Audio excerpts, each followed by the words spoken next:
It's Way Up with Angela Yee. I'm Angela Yee, and I'm here with Chicago's own Ivory Scott. Ivory Scott in the building. Let's get it. Well, it's good. We got a chance to talk to you very briefly at the BET Awards, but we said we got to do a real sit-down interview. For sure. It was an honor, too. It was a magic moment, for sure. Well, listen, it's an honor to have you here, and I want to talk about, just for people who are listening, because Ivory Scott, you have a new single out right now, but let's first dig into your background and what got you to where you are, because you've written and produced for some of the biggest artists and had some huge songs. So let's get into it. Peru. One of the ones. That was one of the ones. Yeah. Fireboy, DML, Ed Sheeran. Ed Sheeran. That was definitely bucket list. How did that even happen? Actually, Happy from Empire and Tina Davis hit me up and was like, yo, we got a new artist named Fireboy. At the time, I had never even heard about Fireboy. You know what I'm saying? But, you know, Tina ain't never led me wrong in any sessions. So pretty much they brought me out to Arizona. I mean, not Arizona, San Francisco. And San Francisco jamming. We was out there, and me and Fireboy cooked the record up, and it was just like magic, man. It was like a Nigerian party for real. That's dope. It was crazy. We knew it was one when we made it. And then you also, that's good. You knew it. You knew right away. Yeah, you were like, this is a hit. Bro, it was literally a party. It was a party in the studio. We was like, oh yeah, this is one. That's a good feeling. When else has that happened for you, where it felt like a party in the studio? I felt like when we did Baddest Young Young Blue and Chris Brown, like. It was a movie. I feel like we always feel like we make the best records. You know what I'm saying? We having fun. Like my brother Hitmaker always tell me, if you ain't having fun in the studio, it's time to go home. So. And Hitmaker is also the executive producer for your project. Yeah, for sure. We actually did my single Just Like Me like 2 years ago with me and Eric Bellinger, and like when I came out the booth, Hit was like, "Yo, we're not giving this to nobody. It's your record. So when we drop your project, it's gonna be the first one." So. Is that hard to know you have this hit record for 2 years and have to sit on it for that long? I ain't gonna lie, it's been a lot of like times where artists might hear the record. You know what I'm saying? There's been some big artists that have heard this record and was like, "Yo, I want to cut that." And like that's why I got so much respect for Hit, because he's like, that's Ivory record. You know what I'm saying? Like he always championed me. He put me on his single. You know what I'm saying, with him and Fabulous. So like before I had anything going on. So like, hey, that's bro. And you guys are both from Chicago, too. Yeah, crazy. Both from Chicago, for and sure. Tink, who's also from Chicago. You work with her? Yes, sir. She's amazing. And Beyonce. I saw when you posted that and found out you got that Beyonce placement. That has to be an amazing call. That's another bucket list for sure. So how did you find that news out? Man, actually, we were in Arizona. I was with Hitmaker, and I was laying in the bed, and then her track list came out. And I was like, I saw the title of the song, and I was like, nah, this didn't make the project. No way. Pulled it up, pressed play, and I promise you, I literally jumped in the pool in Arizona. It was jumped in the pool. Literally fully clothed, all jewelry. Oh my God. Everything. That content will definitely surface. I'm not mad at that. Yeah, we need to see that. For sure. All right, and so with all of these, and obviously with Tusi too, and I saw Tusi give you a shout out also because.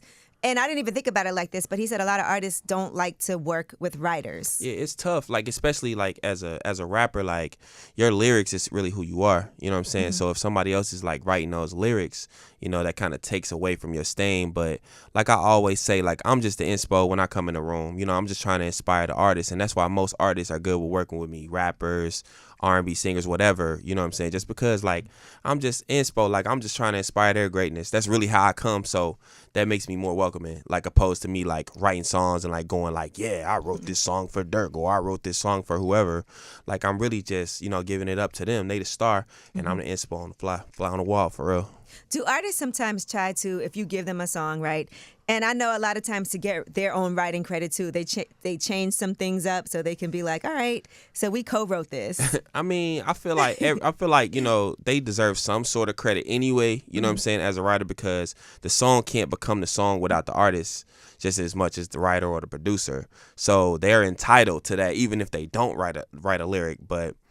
I feel like I want it to be tailored to them anyway. So, like, I'm happy for them to be like, look, that's when I give artists records, I'm like, yo, make it your own. You know what I'm saying? Like, how you might come off might not be how I come off. So, I'm open for that always. Yeah, because I was wondering, is that hard when you write something that comes from your own experience to give to someone and then they change it up and it kind of, sometimes if you love it, how you did it, is it hard to give that away and have somebody change something that you're like, man, I liked it so much better the way that I had it, but it's cool. That's for sure. It definitely happens like that sometimes, but like records that happen for me like that are records that I like for myself. So like records that I write that are so personal to myself, like they for me. me. They not really for another artist. But if I'm writing a record for Blue, then it's like it's tailored for Blue. Okay. So like I'm getting into the mindset of how bro might be thinking, how he might come off, his perspective. So like most of the time when I write a song for another artist, it's tailored. You know what I'm saying? Like it's rare times where it'd be like, yo, I like this song that is just for me.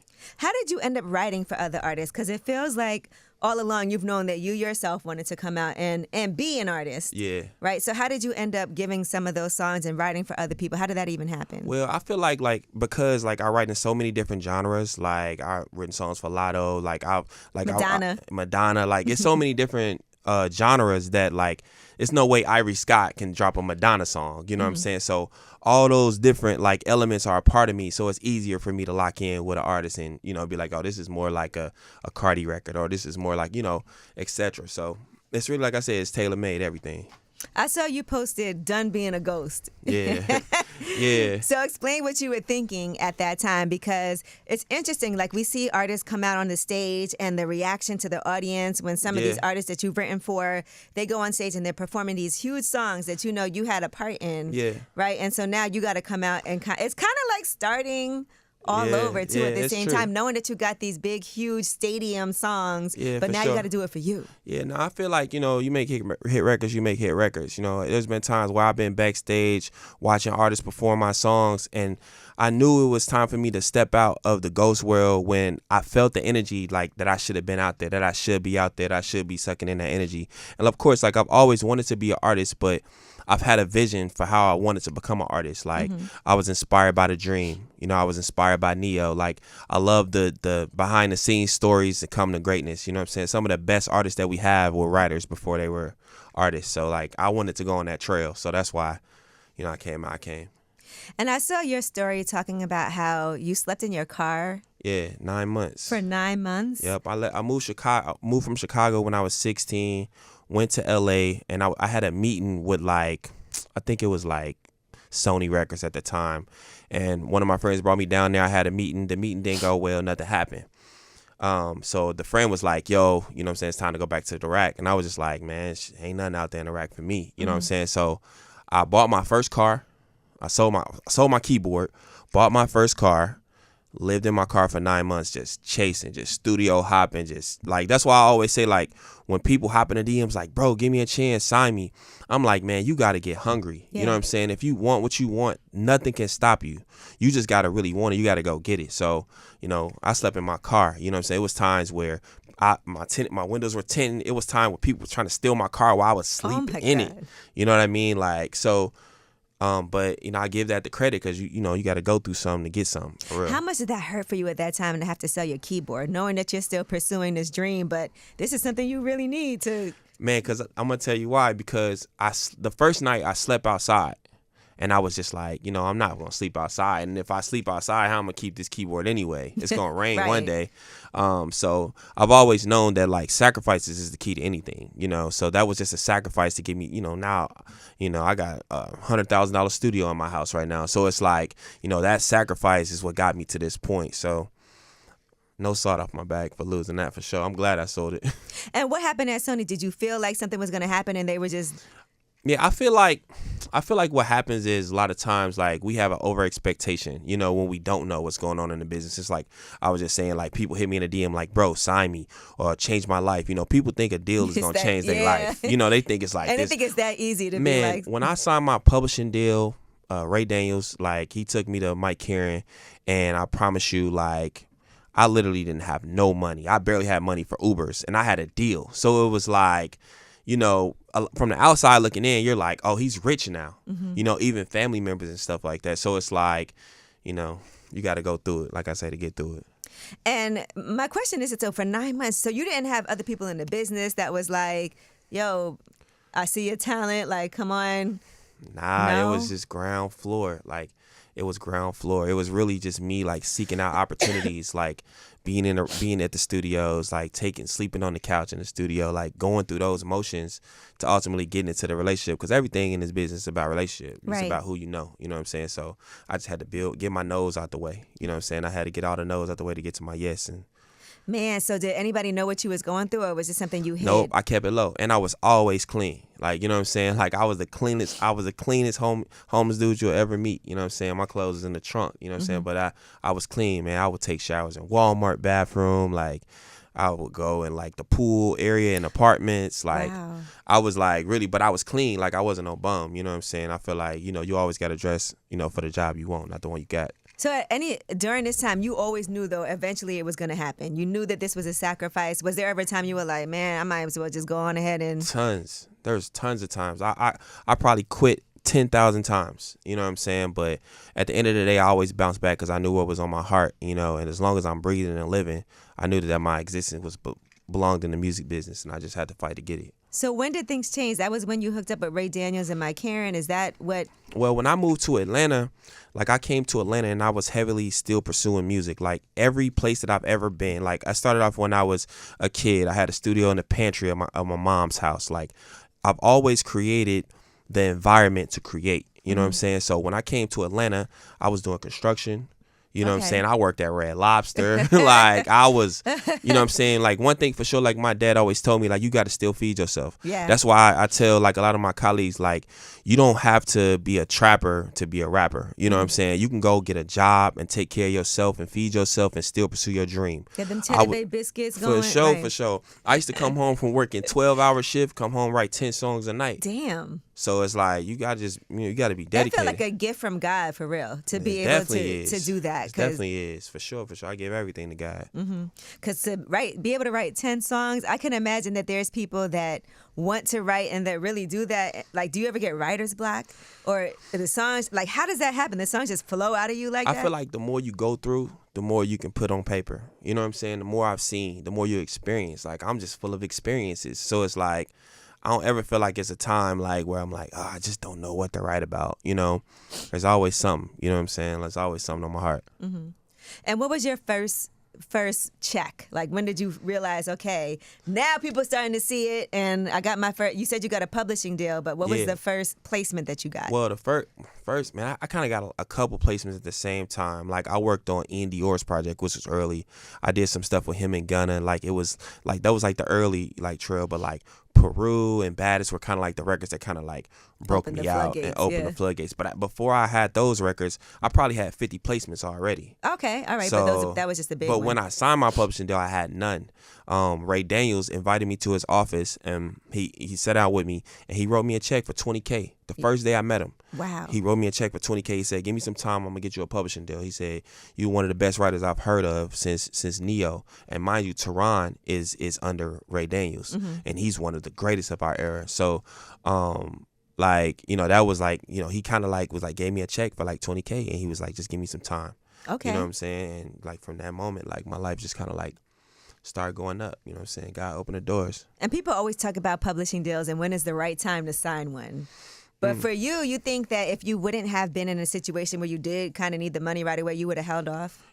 You know, the money does play a big part in it. You know what I'm saying? I could sit here today having money in my pocket, tell a songwriter, be like, hey, don't sign no bad publishing deal. Don't get into no bad situations.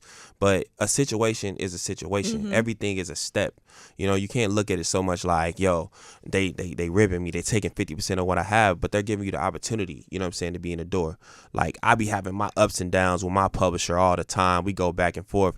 But at the end of the day, they gave me the opportunity and the platform to be where I am today. So, you know, I can't do nothing but get respect. So, you know, if you ain't got no deal, you know what I'm saying? Right. Like, what's a bad deal? And when you do a publishing deal, do they also, just for people who are listening, do they help get you placements? And do they also connect you with people? It's tough. That's tough. Like, you know, Mike Karen introduced me to Hitmaker. You know what I'm saying? Like, he put us on text. That was a great So that was a great introduction. connection. You know what I'm saying? So, yeah, of course, they do put you in situations like that, but you still got to work.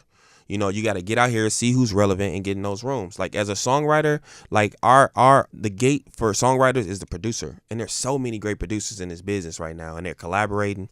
And, you know, it's just a great environment to create. So that's the way in, for real.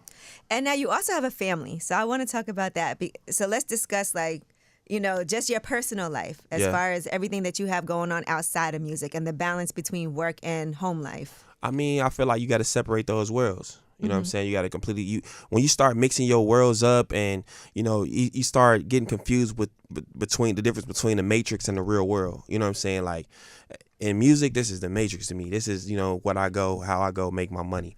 When I go home, I'm a country boy. You know what I'm saying? I'm building cars, I'm building houses, I'm chopping down trees. Sheesh. You know what I'm saying? Like I'm in that bag. You know what I'm saying? You're chopping down trees? Man, yes. I got content. I'm finna drop with me cutting down a big tree. This is crazy. Like I did construction. Like I built some of the biggest buildings in Atlanta downtown right now. The Hanover building is a penthouse.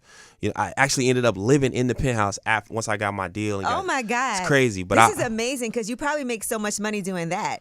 I was making so just to put this in perspective. When Ray Daniels gave me the $20K, he was basically telling me to say no to a big contract that I was supposed to take because I had to. Like I told Ray, I said, you love my music, right? He said, Mike Herron was like, why should I sign you? I said, because you got me here in your office right now, and I've only been able to get this 10%. Imagine if I was given 100%. No one could stop me.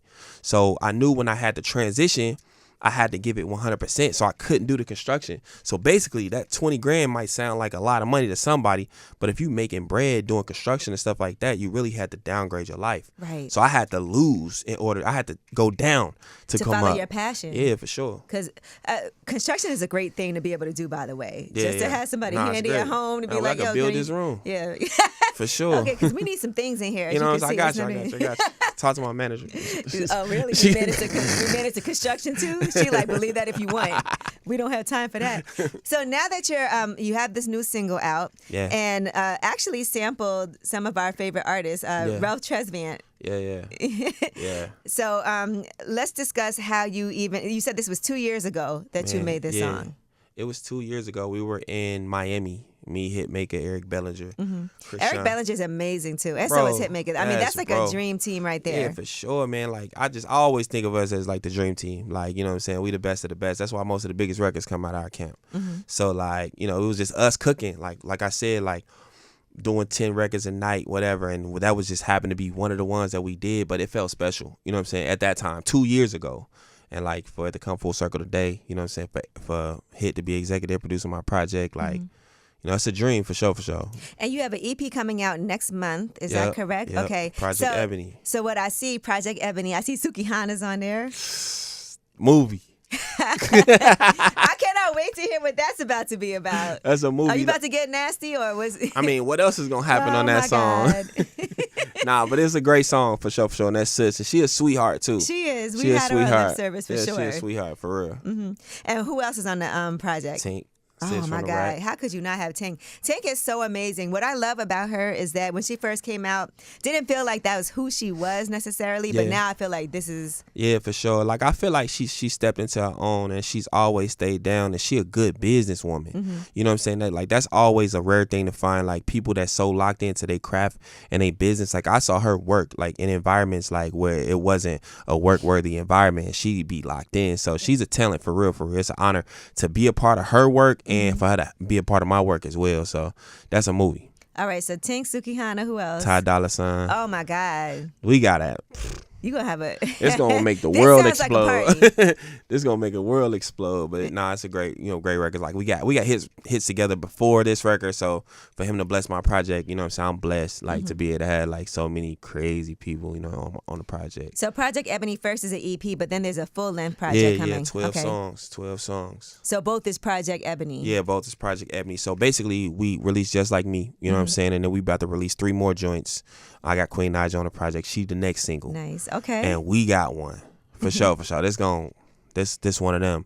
And then we gonna roll it out as 12 songs, but we dropping 3 songs next. And then the whole project will roll out over the next couple months. Okay, businessman, we see you. So we gonna put it together. And being that you wrote this song Just Like Me, so I assume the hook and everything is real life. Yeah, it's definitely. That's the kind of woman. I feel like, you know what I'm saying, like I'm a man of multifacets. Like I was saying before, like I'm not just, into music. Like I do basically whatever I want to do and everything. So like I need somebody that can stand next to me in that world. You know what I'm saying? Like I might need you to hold up a 2x4. You know what I'm saying? Like, I need somebody that's gonna be. I feel like we always need somebody that's compatible with who we are. Because a lot of times we begin with people that are beautiful but are unbalanced with our energy. Well, let's talk about this chasing women with you too. So you need that also. Nah.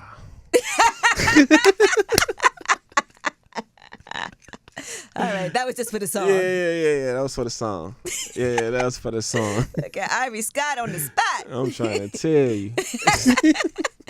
So is there a tour coming with this, or what are we doing to make sure? Well, first we putting out the project. You know what I'm saying? Like, I got a lot of, key artists that are in my corner. So, like, I'm basically Yes, going, you do. You know what I'm saying? I'm going to go out with them a few times, just catch a vibe until, when I catch my wave, and then I'm going to get a world meet for real. All right. That sounds like a plan. Yeah. Well, I'm excited for it, and congratulations, because all the work that you've been doing behind the scenes, you're right. It's time to stop being a ghost. Yeah, it's time for sure. And it Definitely. feels like, and you got a lot of people in your corner, and part of the reason for that is because of the working relationship you've had with people. Yeah, for sure. And that they That's for respect sure. that too. That's for sure. But the talent, and also, you're just a cool person. For sure. I appreciate that. Shout out to our guy, Louis V, also. Yes, sir. One of the greatest ever. All right. Well, we're looking forward to it, and I'm sure you're going to be back up here, Definitely. right, once the project is out Definitely. and everything. Definitely. All right. Well, Ivory Scott, how can people find you? I am Ivory Scott on Instagram. You can add me anywhere. You know what I'm saying? My new single, Just Like Me, out all platforms. Check out the visualizer too. It's funny. You know what I'm saying? Yeah, quite funny. I actually played one of the dates. I don't even know if you noticed that, but I did not notice that. yeah. Now when you go back, you're gonna be like, this boy is a fool. But yeah, you're having a good time. Nah, for sure. This is art. We gotta express ourselves. All right. Well, thank you so much. It is Way Up with Angela Yee. Ivory Scott, make sure you check him out. Project Ebony is coming out later this month. Way up.